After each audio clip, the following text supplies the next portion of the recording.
ये एनालिस्ट कम प्रोग्रामर की पोस्ट होती है। ये डीआईटीसी विभाग की है। ये डायरेक्ट रिक्रूटमेंट है, सबसे हायर पोस्ट है। इसमें एससीपी के नाम से 400 रुपये ग्रेड पर है ये।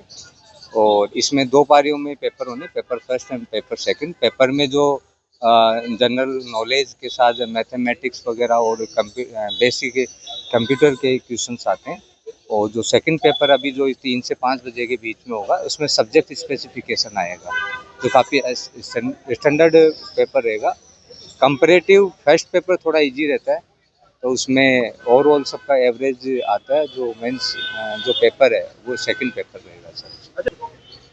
अब ऐसे इतनी कोई त्रुटि लगी नहीं है अभी तो, जो क्योंकि इसमें करंट अफेयर के इनके जो क्वेश्चन है वो डायरेक्ट क्वेश्चन है, और इतना कोई इसमें मतलब एज्यूम्सन स्टेटमेंट्स ऐसे नहीं है, तो वो सीधे क्वेश्चन थे। तो मुझे लगता है करंट में अभी जैसे पैरा ओलंपिक में किसको अवार्ड मिला है, और भी क्वेश्चन थे, तो वो क्वेश्चन इसमें पूछे गए हैं। 40 क्वेश्चंस है वो, उसमें मैथ, रीजनिंग और जनरल अवेयरनेस के थे। बाकी के 60 क्वेश्चन थे जो कंप्यूटर साइंस के थे, जिसमें डीबीएमएस और नेटवर्किंग के क्वेश्चन ज़्यादा थे। आपका जी, मेरा नाम गोविंद शर्मा है।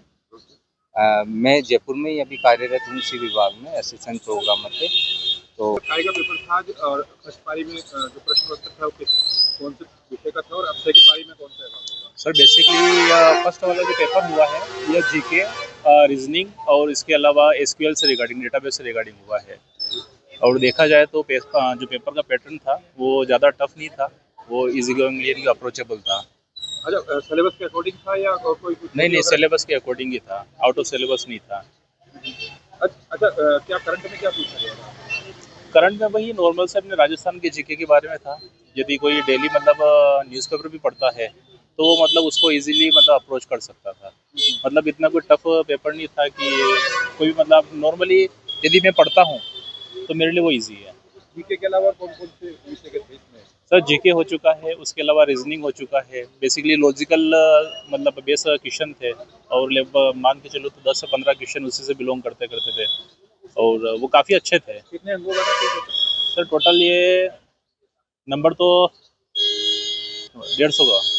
अच्छा, द्वितीय पारी में किस विषय का पेपर था? सर द्वितीय पारी के अंदर सर कंप्लीट एक तरह से नहीं आईटी से बिलोंग करेगा पेपर, जिसके अंदर डीएस हो चुका है, अपना एल्गोरिदम हो चुका है, इसके अलावा ये उप्स हो चुका है, नेटवर्किंग हो चुका है। ये सारे के सारे पेपर जो भी मतलब इंजीनियरिंग के अंदर जो भी पढ़े हुए हैं ना सर, वो सारे के सारे आने वाले हैं अभी। अच्छा, सुरक्षा की दृष्टि से देखें तो सुबह जब आप आए थे तो किस तरह की सुरक्षा व्यवस्था थी?